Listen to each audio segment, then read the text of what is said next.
Nah, oke. Nah, jadi untuk yang pertama ini, faktor-faktor berikut tidak menyebabkan pergeseran kurva permintaan kue ke kanan ya. Ini kalau permintaan ke kanan itu berarti dia permintaannya naik. Kayak gitu. Jadi ini permintaannya naik. Terus ingat, ini tuh kan bergeser. Kalau bergeser itu berarti bukan karena harga barang itu sendiri. Ya, bukan karena harga barang itu sendiri. Bukan karena perubahan harga barang itu sendiri.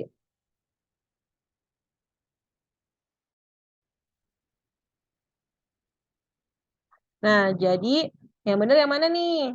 Oke, di sini Joy. Oh ya, jangan lupa ini dilihat nih. Ini tidak ya, tidak menyebabkan bergeser ke kanan. Berarti kita pilih yang membuat itu bergeser ke kiri, ya.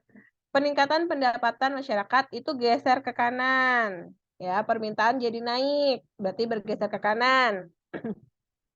Peningkatan jumlah penduduk, nah itu juga bikin permintaan naik, berarti bergeser ke kanan. Peningkatan selera masyarakat akan kue itu juga naik, berarti bergeser ke kanan. Terus, peningkatan harga barang substitusi kue. Nah, itu juga sama. Itu bikin dia permintaan kuenya itu bergeser ke kanan. Nah, jadi kecuali itu yang tidak itu yang E. Kayak gitu. Ya, peningkatan harga barang komplementer kue. Contohnya apa sih komplementer kue? Misalnya kopi. Ya, komplementer kue misalnya atau enggak teh deh, teh. Minum teh dan kue. Jadi kalau harga minum tehnya itu naik, kalau price minum tehnya itu naik, maka permintaan kuenya itu akan turun. Kayak gitu. Jadi kecuali ya ini yang tidak membuat bergeser ke kanan. Oke, semoga paham soal nomor 1. Sekarang ke soal nomor 2. Ke soal nomor 2 itu faktor yang menyebabkan pergeseran kurva ke faktor yang menyebabkan pergeseran kurva penawaran ke kiri. Ingat ya, ke kiri itu artinya turun.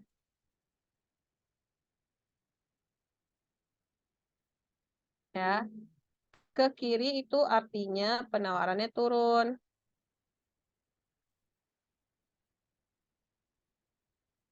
Terus ingat juga ini pergeseran. Ingat, bukan karena perubahan harga.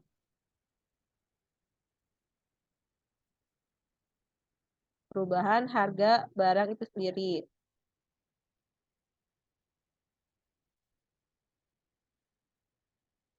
Begitu. Berarti yang A itu tereliminasi ya. Karena ini harga. Nah, berarti ini nggak geser. Terus penurunan bahan baku. Nah, kalau bahan bakunya turun, berarti dia bisa produksi lebih banyak. Produksi bisa lebih banyak. Wah, ada suara motor kencang banget. Nah, berarti ini malah penawarannya ke kanan. Kayak gitu. Berarti ini salah juga. Jangan dipilih. Terus yang C, kemajuan teknologi. Ini juga salah. Ini malah penawaran ke kanan. Naik ya penawarannya. Penurunan tingkat bunga. Ini juga biaya produksi nih. Nah, jadi ini sama kayak B. Gitu. Penurunan tingkat bunga tuh sama kayak B. Jadi ini malah penawarannya ke kanan. Terus peningkatan upah tenaga kerja. Upah tenaga kerja itu juga sama biaya produksi. Biaya produksi artinya naik. Oke, kalau biaya produksi naik berarti penawaran ke kiri. Berarti jawabannya ini yang benar. Oke, lanjut lagi ke soal nomor 3. Di sini ada peningkatan jumlah masyarakat. Kalau jumlah masyarakatnya meningkat, berarti ini permintaannya naik. Permintaan naik, berarti dia geser kanan. Nah, berarti kita pilih nih yang permintaan geser kanan. Berarti jawabannya antara ini A, B, sama E. Terus, kalau permintaan naik, logikanya apa? Berarti kan banyak yang mau beli. Kalau banyak yang mau beli, berarti harganya naik. Permintaan naik bikin harga jadi naik. Nah, harga jadi naik berarti kan jawabannya antara A sama B nih. Ini salah nih ya. Ini kita eliminasi. Nah, terus jumlah barangnya gimana? Kan ini banyak yang mau beli. Berarti jumlah barang di pasaran itu jadi naik. Berarti jawabannya yang B. Oke, lanjut lagi. Kelebihan. Sekarang yang nomor 4. Peningkatan dalam teknologi produksi. Nah, ini teknologi produksi ya. Ini faktornya penawaran. Ingat, ini faktornya penawaran. Berarti ini penawaran. Kalau produksinya naik, kalau teknologinya naik, berarti penawarannya naik. Kalau penawaran naik, berarti geser ke kanan. Berarti ya udah, tinggal pilih. Jawabannya adalah yang Bravo. Terus, yang nomor 5. Jika A dan B saling melengkapi, peningkatan harga barang A akan, nah ini sebenarnya tadi ceritanya kayak minum kopi sama makan kue. Itu kan saling melengkapi kan. Jadi kalau harga nih, A itu tadi minum kopi ya contohnya. Contohnya itu minum kopi naik. Minum kopi naik harganya.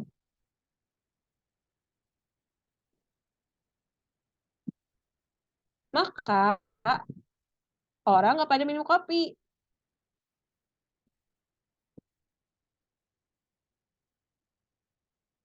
Maka orang juga males makan kue.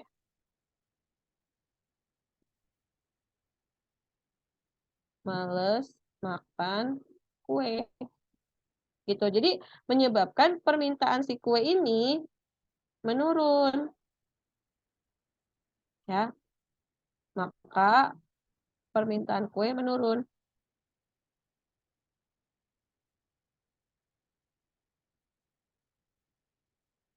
Gitu. Ya, permintaan kue turun atau di sini dibilangnya kopi ini adalah produk A ya. Ini A. Nah, ini kue ini adalah produk B. Jadi permintaan produk B turun. Mana ya yang menyebabkan turun? Ini nih yang C nih. Gitu. Oke, lanjut lagi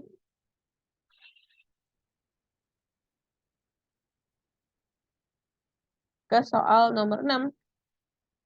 Kenaikan harga barang X akan menyebabkan. Ingat, kalau karena harga barang itu sendiri, ya, itu pergerakan, bukan pergeseran. Jadi, kalian pergeseran. Eliminasi yang bergeser nih. Nih, salah nih. Ya. Terus kalau harga naik, itu kan bikin permintaannya naik ya. Nah, misalnya harganya awalnya di sini nih. Nah, permintaannya tuh kalau harga turun itu permintaannya banyak. Tapi kalau harga naik, nah itu kan bikin permintaannya sedikit ya. Nah, berarti dia bergerak nih. Bergerak. Dari sini, ini kanan bawah nih. Dari kanan bawah ke kiri atas. Gitu, dari kanan bawah ke kiri atas.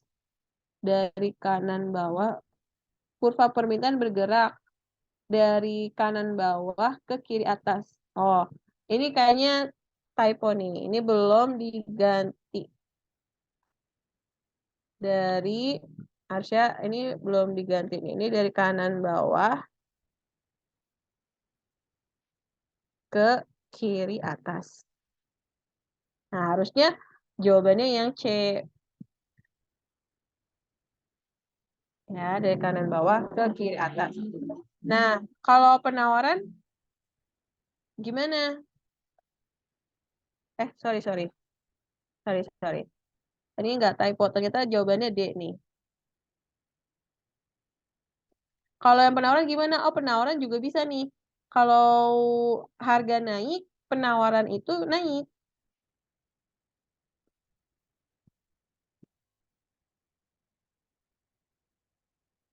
Bentar ya.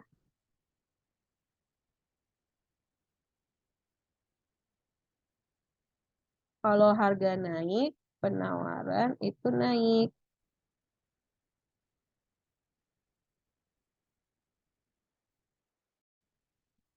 Tapi bergerak kurvanya dari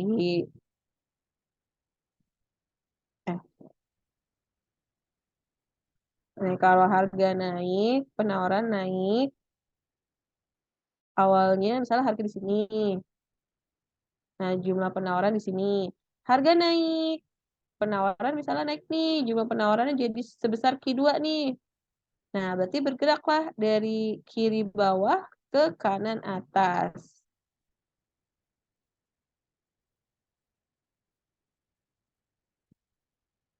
Nah, jadi jawabannya ber-D. Jadi tadi C nggak jadi typo ya. Itu salah karena nggak ngelihat jawaban D. Ternyata jawaban D itu ternyata benar gitu.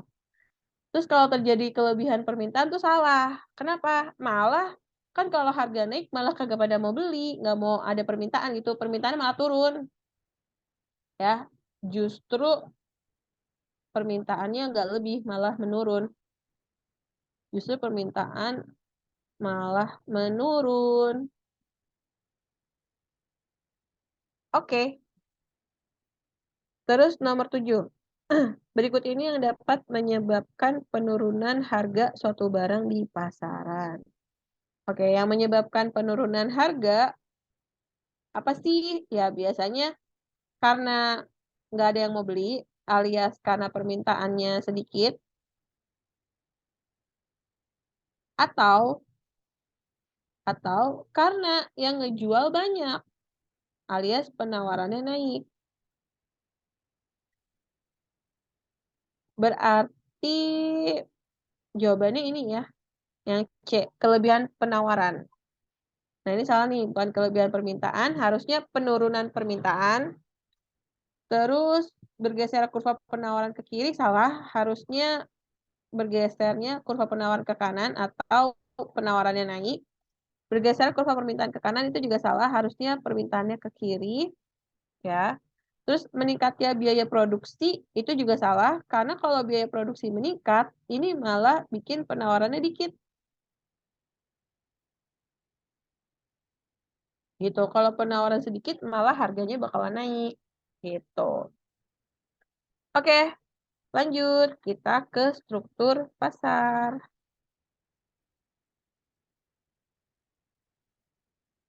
Ciri struktur pasar persaingan sempurna adalah sebagai berikut. Kecuali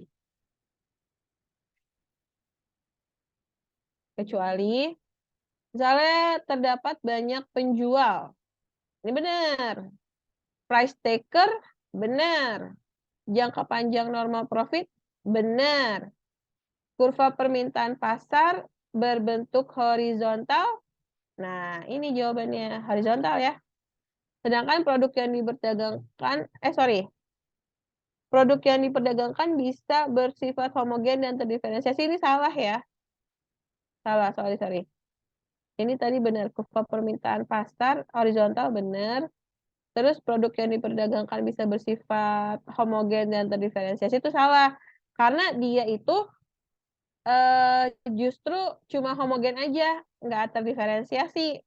Kayak gitu. Ini jadi banyak penjual benar, price taker benar, normal profit dalam jangka panjang benar, kurva permintaannya horizontal benar.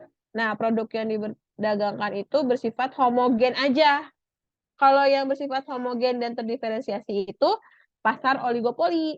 Kayak gitu. Oke, lanjut ke nomor 9.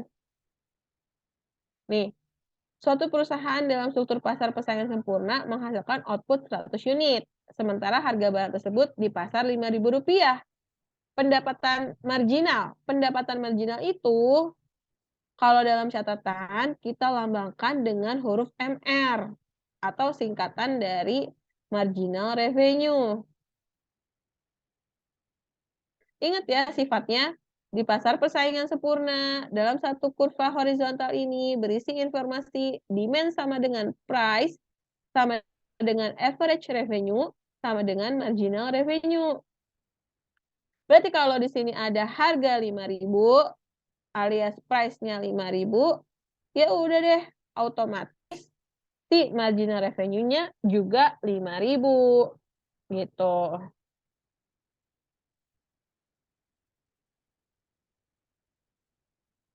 Nah, nomor 9 gampang kan? Sekarang ke nomor 10.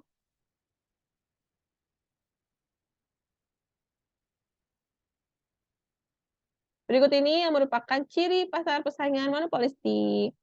Ya, sebenarnya langsung dapat jawabannya yang A. Jadi dia memiliki monopoli power, punya, tapi kecil. Kayak gitu. Terus barrier to entry itu apa sih? Barrier to entry itu adalah hambatan masuk bagi produsen baru. Sedangkan pasar persaingan monopolistik itu nggak ada hambatan. Buktinya aja semakin banyak kan produsen-produsen yang ikut berbisnis ke dalam struktur pasar persaingan monopolistik. Kayak gitu.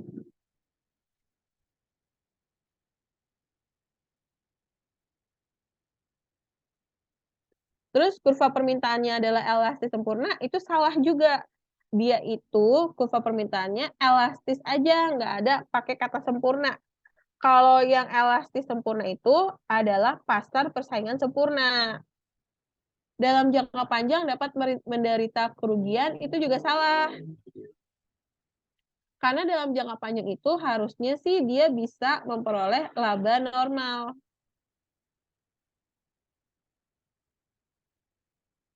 Terusnya produk homogen, salah. Harusnya kalau persaingan monopolistik itu produknya adalah terdiferensiasi.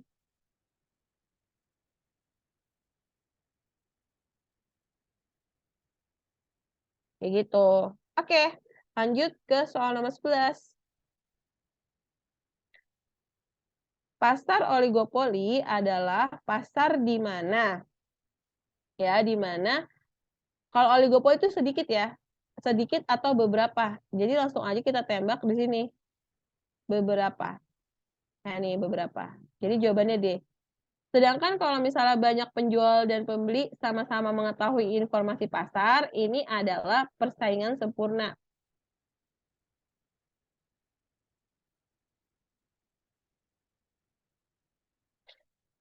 Nah, terus kalau yang B banyak pembeli dan penjual cuma satu. Itu monopoli. Kalau banyak penjual menghasilkan barang yang berbeda corak, itu berarti persaingan monopolistik. Berbeda corak itu ya terdiferensiasi.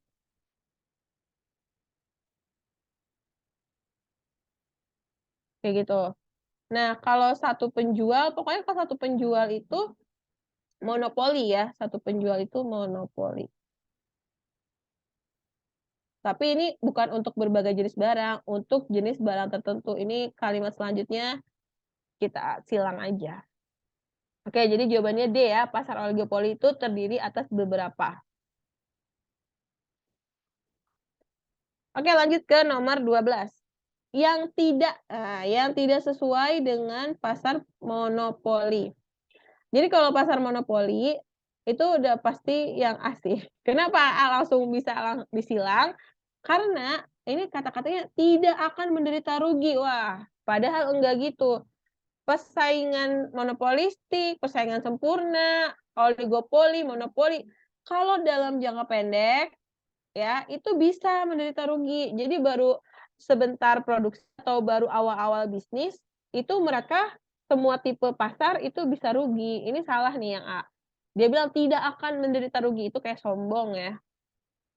Nah, terus yang B ini benar ya, perusahaan lain sangat sulit masuk, itu benar. Kurva permintaan pasar adalah kurva permintaan perusahaan, iya benar kan dia satu-satunya. Berarti permintaan seluruh pasar adalah permintaan bagi si perusahaan. Terus dihasilkan barang yang unik, benar. Monopolinya sangat besar, iya benar. Jadi kecuali yang A tadi.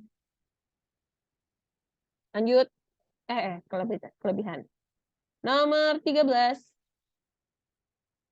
Ini cara jawabnya gini dulu ya. Kita cek dulu pernyataan pertama benar apa salah, pernyataan kedua benar apa salah, baru kita cek hubungannya. Kalau ternyata emang benar dan benar. Kalimat 1.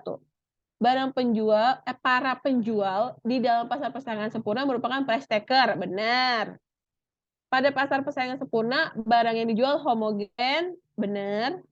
Jumlah penjual sangat banyak. Benar. Tidak dapat mempengaruhi harga pasar. Benar. Terus berhubungan apa enggak? Untuk tahu berhubungan apa enggak, aku biasanya pakai kata kenapa depannya. Kenapa para penjual di persaingan sempurna price taker? Karena pasar persaingan sempurna barang yang dijual homogen dan jumlah penjualnya sangat banyak sehingga tidak dapat mempengaruhi harga pasar. Iya benar. Jadi ini ada hubungannya. Kenapa dia price taker? Iya, karena hak barang dagangannya homogen sama saingannya banyak, jadi nggak bisa price maker deh. Jadi bisanya price taker deh, yaitu ikutin harga pasaran. Kayak gitu. Oke, kurva permintaan di pasar persaingan monopolistik. Ya, persaingan monopolistik itu yang landai. Kalau vertikal nggak ada, kalau horizontal itu persaingan sempurna.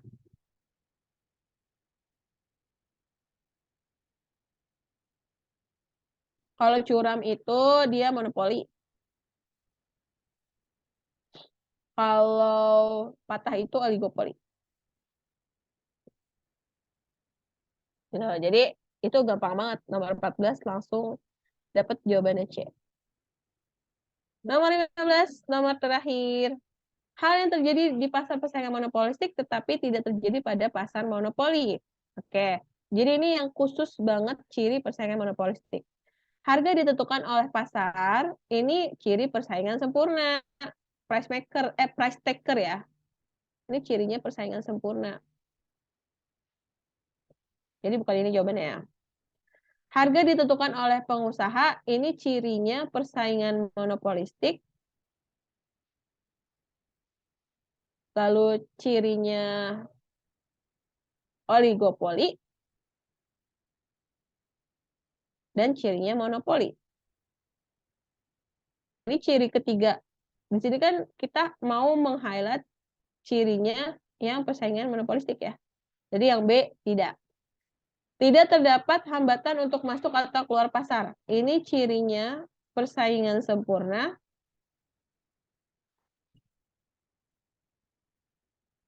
Dan monopolistik.